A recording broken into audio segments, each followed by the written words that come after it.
France ದೇಶದೊಳಗೆ ಒಬ್ಬ ಮಾರ್ಕಿಸ್ ಅಂತಾಗಿ ಹೋದ.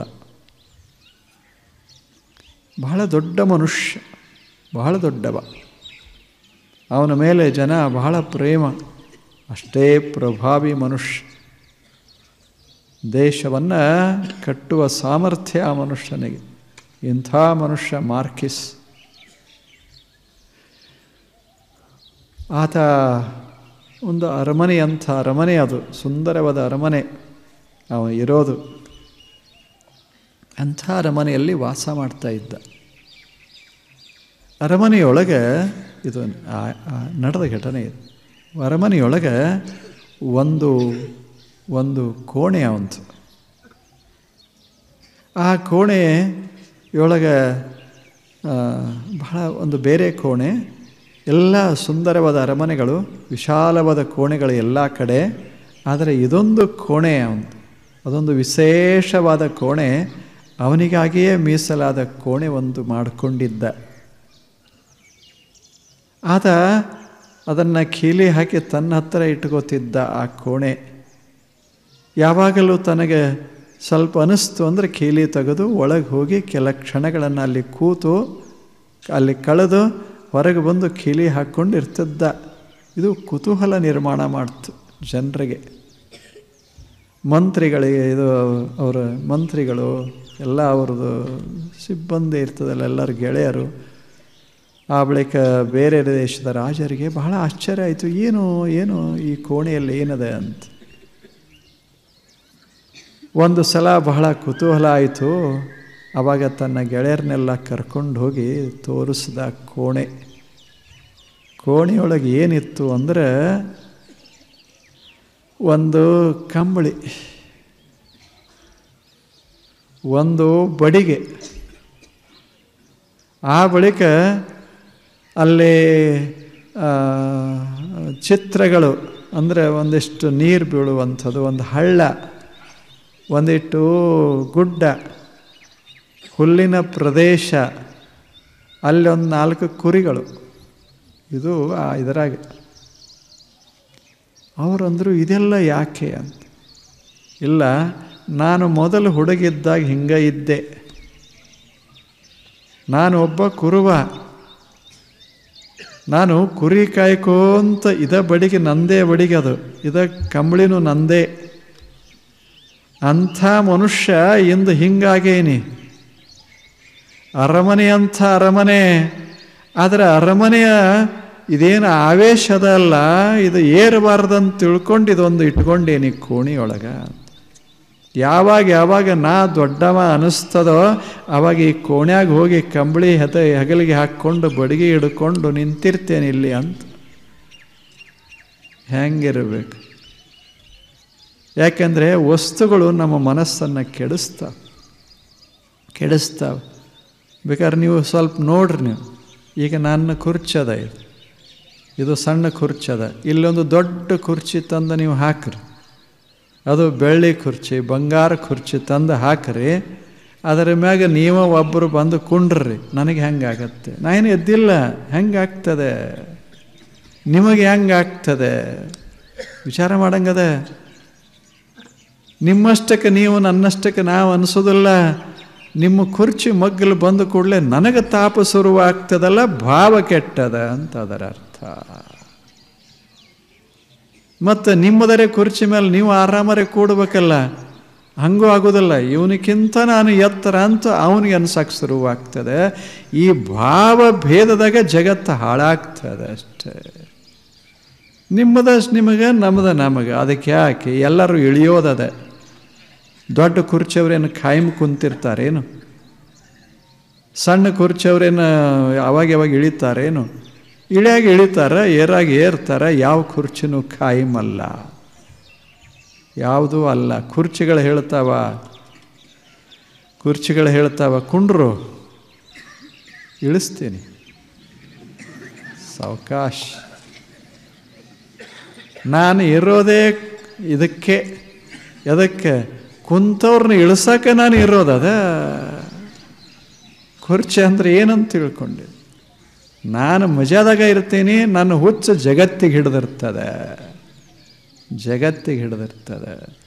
ಭಾವ ಇದು. ಮಾರ್ಕಿಸ್ ಹೇಳ್ತಾನೆ, ನಮ್ಮ ಭಾವ ಕೆಡ್ತದೆ ಯಾವಾಗ ಇದು ನನ್ನ ಅರಮನೆ, ನಾನೀಗ ರಾಜ, ಹಿಂಗಂದು ಕೂಡಲೇ ಸ್ವಲ್ಪ ವಿಚಾರಗಳು ಬದಲಾಗ್ತಾವಂತ, ಅದು ಆಗಬಾರದಂತ ಇದೊಂದು ಕೋಣಿ ಮಾಡಿಕೊಂಡು ಕುಂತೇನಿ ಅಂದ. ಮಾಡಿದ್ದದನ್ನು ಮಾರ್ಕಿಸ್ ಅಂತ ಇತಿಹಾಸ ಇದು. ನಾವು ಒಂದೊಂದು ಹಂಗೆ ಮಾಡ್ಕೋಬೇಕು ಮನ್ಯಾಗ. ಸಣ್ಣ ಸಣ್ಣ ಸಣ್ಣ ಮೊದಲು ಹೆಂಗಿದ್ದೇವಿ, ಈಗ ಹೆಂಗಾಗೇವಿ, ಹುಡುಗರಿದ್ದಾಗ ಹೆಂಗಿದ್ದೇವೆ, ಎಷ್ಟು ಚಲೋ ಇದ್ದೇವೆ, ಎಷ್ಟು ಮಜಾದಾಗಿದ್ದೇವೆ, ಈಗ ಹೆಂಗಾಗೇವಿ, ಹೆಂಗೋ ಆಗೇವಿ, ಹೆಂಗಾಗೇವಿ. ತಲೆಯಾಗ ವಿಚಾರ ಬಂದರೂ ತಲೆ ಸಮಾಧಾನ ಇಲ್ಲ, ಇಲ್ಲೇನು ಮೈಯಾಗ ಕಸು ಬಂದರೂ ಮೈಯಾಗ ಸಮಾಧಾನ ಇಲ್ಲ. ಹಿಂಗಾದ್ರೆ ಗತಿ ಹೆಂಗೆ? ಭಾವಾಚಾರ ಬೇಕು ಮನುಷ್ಯ. ಭಾವಾಚಾರ, ಭಾವ ಸ್ವಚ್ಛ ಸ್ವಚ್ಛ ಸ್ವಚ್ಛ ಆಗಿರೋದು, ಅದಕ್ಕೆ ಭಾವಾಚಾರ ಅಂತ ಕರೀತಾರೆ.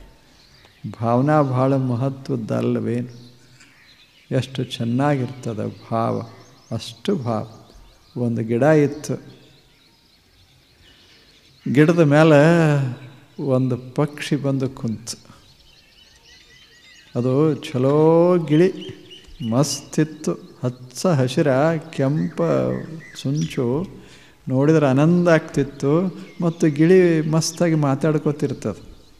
ಅದೇನು ಮಾತಾಡ್ತದೆ ಯಾರಿಗೆ ಗೊತ್ತಾಗದೇ ಇದ್ದರೂ ಮಾತಾಡ್ಕೋತಿರ್ತದೆ. ಬಹಳ ಚಂದ ಚಂದ ಮಾತುಗಳನ್ನು ಆಡ್ತಿರ್ತದೆ, ಅದಕ್ಕೆ ಗಿಳಿ ಅಂತ.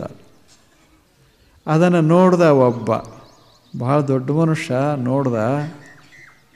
ಆವಾಗ ಅವನ ತಲೆಯಾಗಿ ಹೋಗ್ತು, ಇದನ್ನು ಹೆಂಗರೆ ಮಾಡಿ ನಮ್ಮ ಮನ್ಯಾಗ ಇಟ್ಕೋಬೇಕು ಅಂತ.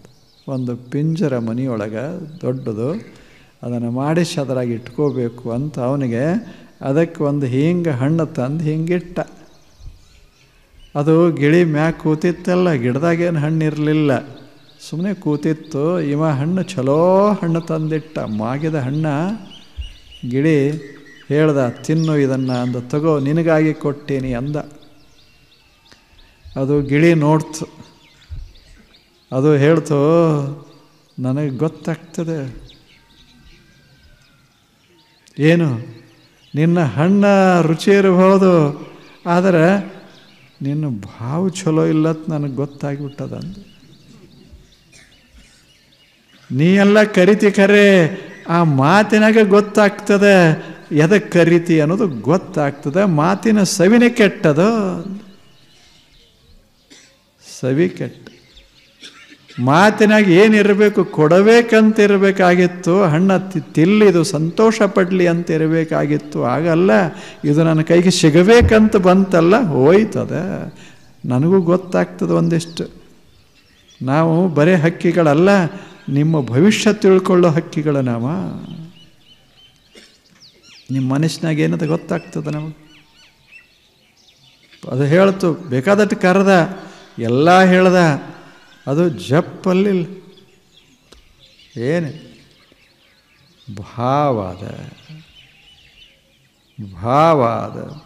ಹಂಗೆ ನಾವು ಜಗತ್ತಿನಾಗ ಬದುಕುವಾಗ ಭಾವ ಹೆಂಗದ ಅದರ ಮ್ಯಾಗ ನಮ್ಮ ಬದುಕಿಗೆ ಬೆಲೆ ಅದ, ಏರ್ತದ ಇಳಿತದ ಅಷ್ಟೇ.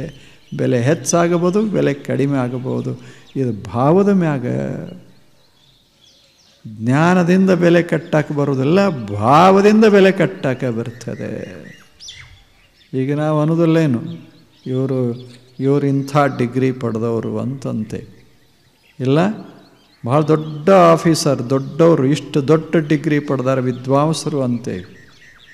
ಆದರೆ ಆ ಮನುಷ್ಯಗೆ ಬೆಲೆ ಬರೋದು ಆ ಡಿಗ್ರಿಯಿಂದಲ್ಲ, ಅವನ ಎದೆಯಿಂದ ಅಷ್ಟೆ. ಅವನ ಎದೆಯಿಂದ ಬೆಲೆ ಬರಕ್ಕೆ ಶುರುವಾಗ್ತದೆ. ವಿನೋಬಾ ಭಾವೆ PUC FY ಆಗಿನ ಕಾಲದ್ದು, ಅದು ಸಾಲಿ ಬಿಟ್ಟ. ಆದರೆ ವಿನೋಬಾ ಇಡೀ ಭಾರತ ದೇಶ ಎಂದೂ ಮರಿಲಿಕ್ಕಾಗೋದಿಲ್ಲ. ಅದರಾಗ ಬಡವರಂತೂ ಎಂದೂ ಮರಿಲಿಕ್ಕಾಗೋದಿಲ್ಲ. ಅಂಥ ಅದ್ಭುತ ಸಂತ ವಿನೋಬಾ. ತಲೆಯೊಳಗೆ ಏನಿಲ್ಲ, ಇವರಿಗೆ ಬಟ್ಟೆ ಆಗಬೇಕು, ಅವರಿಗೆ ದುಡಿಯೋಕ್ಕೆ ಜಾಗ ಆಗಬೇಕು, ಇದು ಒಂದು ಬಿಟ್ಟರೆ ಏನಿರಲಿ. ಇಂಥ ಸಂತರು ಭಾವ ಇದು. ಇಂಥ ಸುಂದರ ಭಾವಗಳನ್ನು ಮನಸ್ಸಿನಲ್ಲಿ ಹಾಕ್ಕೊಂಡಿರೋದಲ್ಲ. ಇದಕ್ಕೆ ಭಾವಾಚಾರ, ಭಾವ ಕೆಡಿಸಬಾರದು, ಭಾವ ಕೆಡಿಸಬಾರ್ದು, ಭಾವಾಚಾರ. ಇನ್ನೊಂದು ಘಟನಾ ನಿಮಗೆ ಗೊತ್ತಿರಬೇಕು. ಒಂದು ಮನೆ ಇತ್ತು. ಆ ಮನೆಯಲ್ಲಿ ಒಬ್ಬ ಮಗಳು, ಆಕೆ ಹೆಸರು ರಾಬಿಯಾ ಅಂತ. ಬಹಳ ಸುಂದರಳಾದಂಥ ಒಬ್ಬ ಮಗಳು. ತಾಯಿ ತಂದೆ ಎಲ್ಲರೂ ಇದ್ದರು.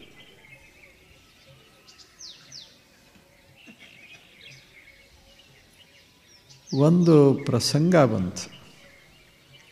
ಈ ಮಗಳನ್ನು ಕದ್ದು ಹೋದರು, ರಾಬಿಯಾಳನ್ನು ಕದ್ದು ಹೋದರು. ಓದವ್ರು ಅದಕ್ಕೆ ಒಯ್ತಾರೆ, ಮಾರಕ್ಕೆ ಒಯ್ತಾರೆ. ಸಣ್ಣವಳು ಪಾಪ. ಆವಾಗ ಗುಲಾಮಿ ಮಾರುಕಟ್ಟೆ ಇತ್ತು. ಅಂದರೆ ಗುಲಾಮರನ್ನು ತಂದು ಅಲ್ಲಿ ನಿಲ್ಲಿಸಿ ಮಾರಾಟ ಮಾಡ್ತಿದ್ರು. ಇದು ಎಲ್ಲ ದೇಶದಾಗೂ ಅದ, ನಮ್ಮಲ್ಲೇ ಅಲ್ಲೇ ಅಂತಲ್ಲ, ಎಲ್ಲ ದೇಶನೂ ಅಷ್ಟೇ. ನಮ್ಮಲ್ಲಿ ಯಾವ ತಪ್ಪುಗಳದಾವ ಅಲ್ಲಿ ಅದಾವ, ನಮ್ಮಲ್ಲಿ ಯಾವ ಗುಣ ಅದಾವ ಅಲ್ಲಿ ಅದಾವ. ಮನುಷ್ಯನೇ. ಇಲ್ಲಿ 2 ಕಾಲ, ಅಲ್ಲಿ 2 ಕಾಲ. ಇಲ್ಲಿ ರಾಗ ದ್ವೇಷ, ಅಲ್ಲಿ ರಾಗ ದ್ವೇಷ. ಹಂಗೆ ಗುಲಾಮಿ ಮಾರುಕಟ್ಟೆ ಇತ್ತು. ಗುಲಾಮಿ ಮಾರುಕಟ್ಟೆಯಲ್ಲಿ ಆ ಮಗಳನ್ನು ಮಾರಾಟ ಮಾಡೋದಕ್ಕೆ ಕದ್ಕೊಂಬಂದರು. ಅವ್ರಿಗೇನು ಮಗಳನ್ನೋ ಪ್ರಶ್ನೆ ಅಲ್ಲ. ಆಕೆ ಅಷ್ಟು ಒಳ್ಳೆಯವಳಿದಾಳ ಅಂತೂ ಇಲ್ಲ. ಅವು ಯಾವ ತಲೆಯಾಗ ಬರಲಿಲ್ಲ. ಅವ್ರಿಗೇನು ಅಂದ್ರೆ ರೊಕ್ಕ ಅಷ್ಟೆ. ಹೆಂಗೆ ಮನಸ್ಸು ಹೆಂಗೆ ಕೆಲಸ ಮಾಡ್ತದೆ,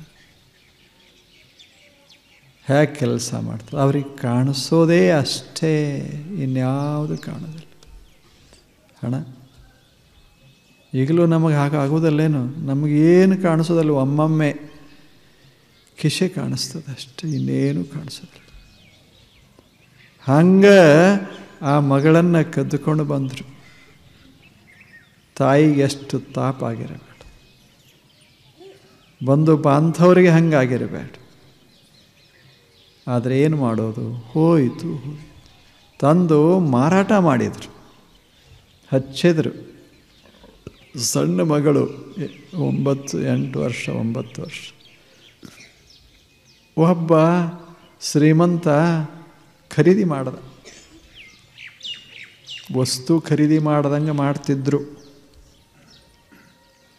ಖರೀದಿ ಮಾಡ್ದ. ಖರೀದಿ ಮಾಡಿದ ಬಳಿಕ ಅವೇನು ಜೋಪಾಸನ ಮಾಡಕ್ಕೆ ಮಾಡ್ತಾರೇನು, ಕೆಲಸ ಮಾಡಿಸ್ಕೊಳಕ್ಕೆ ಖರೀದಿ ಮಾಡ್ತಾರೆ.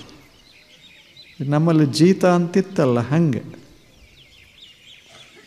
ರೊಕ್ಕ ಕೊಟ್ಟು ಅವ ತೊಗೊಂಡು ಬಂದ. ಏನು ಕೆಲಸ ಅಂದರೆ ಮನ್ಯಾಗ ಏನೆಲ್ಲ ಕೆಲಸ ಆಕೆ ಮಾಡಬೇಕು. ಮುಸ್ರೆ ತಿಕ್ಕೋದು, ಸಾರಿಸೋದು, ಬಟ್ಟೆ ಒಗೆಯೋದು, ಬಾಂಡೆ ತಿಕ್ಕೋದು, ಏನು ಮಾಡಬೇಕೋ ಎಲ್ಲ ಕೆಲಸಗಳನ್ನು ಆಕೆ ಮಾಡಬೇಕು. ಸಣ್ಣವಳು. ದಿನದ ತುಂಬ ದುಡಿದು ದುಡಿದು ದುಡಿದು ದುಡಿದು ಆಕೆಗೆ ಬಹಳ ದಣಿವಾಗ್ತಿತ್ತು.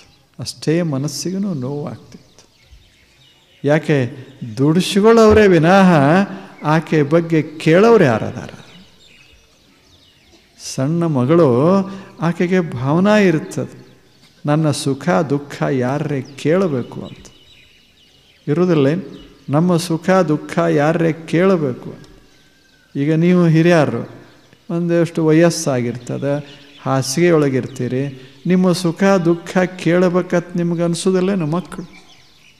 ಇನ್ನು ಮಗಳಿಗೆ ಹೆಂಗೆ ಅನಿಸ್ಬೇಡ, ಸಣ್ಣವಳು.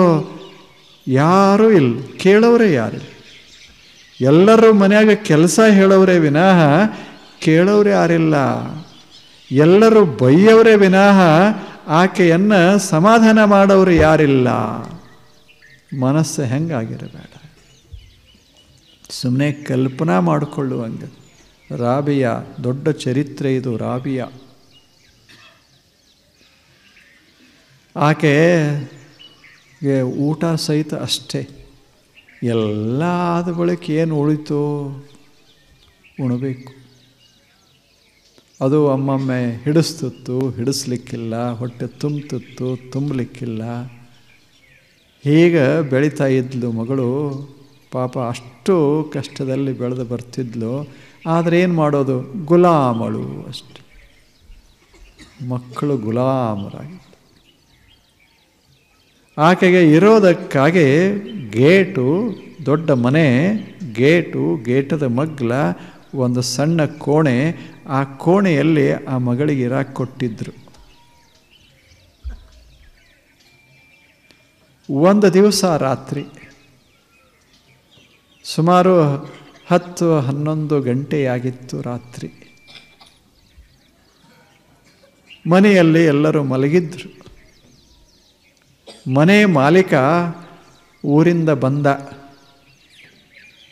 ಬಹಳ ಬಿರುಸಾದ ಮಾಲೀಕ. ಈ ಮಗಳಿಗೆ ಬೈಯೋದು, ಬಡಿಯೋದು ಏನೆಲ್ಲ ಮಾಡ್ತಾ ಇದ್ದ ಆ ಮನುಷ್ಯ. ಅಷ್ಟು ಕರುಣಾಹೀನನೇ ಆಗಿದ್ದ ಅಂಥ ಮನೆಯ ಮಾಲೀಕ. ರೊಕ್ಕ ಕೊಟ್ಟೆ ತಂದಿದ್ದ ಒಂದೇನು. ಇವರೆಲ್ಲ ಇನ್ನೊಬ್ಬರು ತರ್ತೀನಿ ಅಂತಿದ್ದ ಕೆಲಸ ಮಾಡೋರನ್ನ. ಆತ ಗೇಟ್ ತೆಗೆದು ಒಳಗೆ ಬಂದ. ಅವಾಗ ಎಲ್ಲರೂ ಮಲಗಿರ್ಬೇಕಲ್ಲ, ಎಲ್ಲರೂ ಮಲಗಿತ್ತು. ಆದರೆ ಈಕೆ ಕೋಣಿಯೊಳಗೆ ಶಬ್ದ ಕೇಳಿಸ್ತಿತ್ತು, ಒಂದು ದೀಪ ಉರಿತಿತ್ತು ಒಳಗೆ. ಆವಾಗ ಸಿಟ್ಟ ಬಂತು. ಈ ಮಗಳು ಈಕೆ ಒಂದಿಷ್ಟು ಸಣ್ಣಗೆ ಮಾತಾಡ್ತಾ ಇದ್ಲು ಒಳಗೆ. ಆಕೆಗೆ ಇವನಿಗೆ ಈ ಶಬ್ದ ಕೇಳಿದ ಕೂಡಲೇ ಸಂದೇಹ ಬಂತು, ಯಾರದಾರ ಒಳಗೆ. ಒಮ್ಮೆಗೆಲ್ಲ ಏರು. ಆ ಬಳಿಕ ನೋಡೇ ಬಿಡಬೇಕು ಅಂತ ತಿಳ್ಕೊಂಡು ಒಂದು ಕಿಟಕಿ, ಆ ಕಿಟಕಿಯೊಳಗೆ ಹಣಿಕೆ ಹಾಕಿದ. ಸಣ್ಣ ಕಿಟಕಿ. ಆಶ್ಚರ್ಯ ಆಯಿತು. ಅಲ್ಲಿ ಯಾರೂ ಇರಲಿಲ್ಲ. ಮಗಳು ಕೂತಾಳ. ಎದುರಿಗೊಂದು ಸಣ್ಣ ದೀಪ ಉರಿತಾ ಇದೆ. ಮಗಳು ಶಾಂತವಾಗಿ ಕೂತ್ಕೊಂಡು ಪ್ರಾರ್ಥನಾ ಮಾಡ್ತಾ ಇದ್ದ. ಈ ದೃಶ್ಯ ಕಂಡ ಗಾಬರಿ ಆದ. ಪ್ರಾರ್ಥನೆ ಕೇಳಿಸ್ತಿತ್ತು. ಆಕೆ ಪ್ರಾರ್ಥಿಸ್ತಾ ಇದ್ಲು, ಪರಮಾತ್ಮನೇ, ನಮ್ಮ ಯಜಮಾನರು ಒಳ್ಳೆಯವರಾಗಬೇಕು. ನಮ್ಮ ಯಜಮಾನರು ಒಳ್ಳೆಯವರಾಗಬೇಕು. ಅವರು ಶ್ರೀಮಂತಿಕೆ ಹೆಚ್ಚಬೇಕು. ಅವರ ಶ್ರೀಮಂತಿಕೆ ಹೆಚ್ಚಬೇಕು. ಅವರು ಸುಖವಾಗಿ ಇರಬೇಕು. ಪರಮಾತ್ಮನೇ, ಅವರನ್ನು ಶಾಂತ ಮಾಡು, ಅವರನ್ನು ಒಳ್ಳೆಯವರನ್ನು ಮಾಡು, ಅವರು ನಿನ್ನ ಮಾರ್ಗದಲ್ಲಿ ಬರುವಂತೆ ಮಾಡು ಭಗವಂತನೇ ಅಂತೂ ಬೇಡ್ಕೋತಾ ಇದ್ಲು. ಇವ ಹೊಡ್ಯಾವ, ಬಡ್ಯಾವ, ಬೈಯಾವ. ಅದು ಎಂಥ ಕೆಟ್ಟ ಮನುಷ್ಯ ಇದ್ದರೂ ಸಹಿತ ಒಂದು ಪ್ರಸಂಗ ಬರ್ತದೆ. ಆ ಶಬ್ದ ಒಳಗೆ ಎಲ್ಲೋ ಒಂದು ಕಡೆ ಹುದುಗಿರ್ತದೆ. ಯಾವುದು? ಅಂತಃಪ್ರಜ್ಞಾ, ಅಂತರ್ವಾಣಿ ಒಂದಿಟ್ಟು ಹುದುಗಿರ್ತದೆ. ಅದು ಜಾಗೃತ ಆಯಿತು. ಪೆಟ್ಟು ಬಿತ್ತು ಮನಸ್ಸಿಗೆ. ನಾನಿಂಥ ಕ್ರೂರ, ಆಕೆ ಎಂಥ ಸೌಮ್ಯ. ಭಗವಂತನ ಧ್ಯಾನ ರಾತ್ರಿ 10-11 ಗಂಟೆವರೆಗೆ ಕೂತ್ಕೊಂಡು ದಿವಸ ತುಂಬ ಕೆಲಸ ಮಾಡಿ 9 ತನಕ ಕೆಲಸ ಮಾಡಿ ಮತ್ತು ಮಲಗೋ ಹೊತ್ತಿನಾಗ ಪರಮಾತ್ಮನಲ್ಲಿ ಪ್ರಾರ್ಥನೆ ಮಾಡ್ತಾಳೆ, ನನಗೆ ಒಳ್ಳೆಯದಾಗಲಿ ಅಂತ. ನಾನೆಂಥ ಕೆಟ್ಟ ಅಂದ, ಎಂಥ ಅಪರಾಧ ಮಾಡಿದೆ ಅಂತ. ಭಾವಗಳು 2, ಇಲ್ಲಿ 3 ಭಾವಗಳು.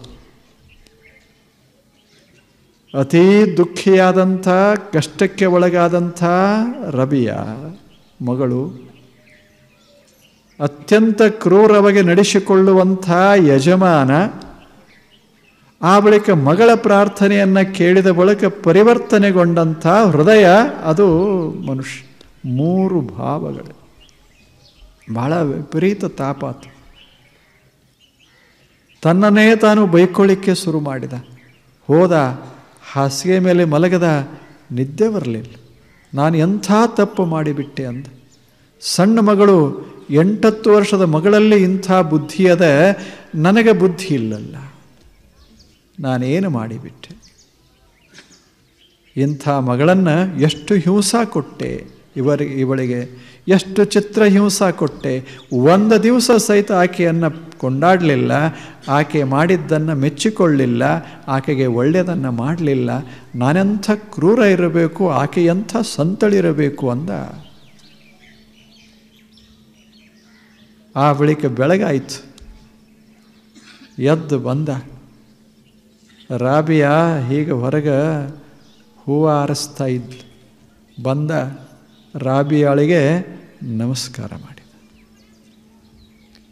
ಒದ್ದಾಗೆ ನಮಸ್ಕಾರ ಮಾಡಿದ. ಆಕೆ ಗಾಬರಿ ಆದ್ಲು. ಯಾಕೆ?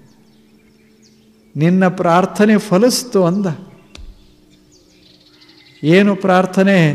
ನೀನೇನು ಪ್ರಾರ್ಥನೆ ಮಾಡದೆ ಯಜಮಾನ ಒಳ್ಳೆಯವನಾಗಲಿ ಅಂತ ರಾತ್ರಿ ಒಳ್ಳೆಯವನಾಗ್ಯಾನ. ಯಜಮಾನ ಒಳ್ಳೆಯವನಾಗ್ಯಾನ. ನಾನು ಬಹಳ ತಪ್ಪು ಮಾಡಿದೆ. ಇಂದಿನಿಂದ ನೀನು ಗುಲಾಮಳಲ್ಲ, ನೀನು ಸ್ವತಂತ್ರ.